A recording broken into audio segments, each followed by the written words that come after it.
the weight of the sled will pull the back two wheels into the track.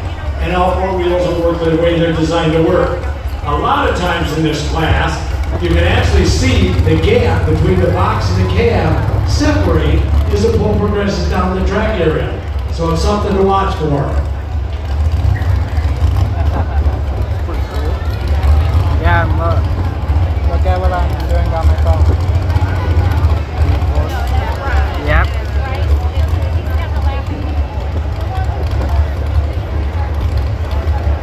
I'm gonna post this on YouTube.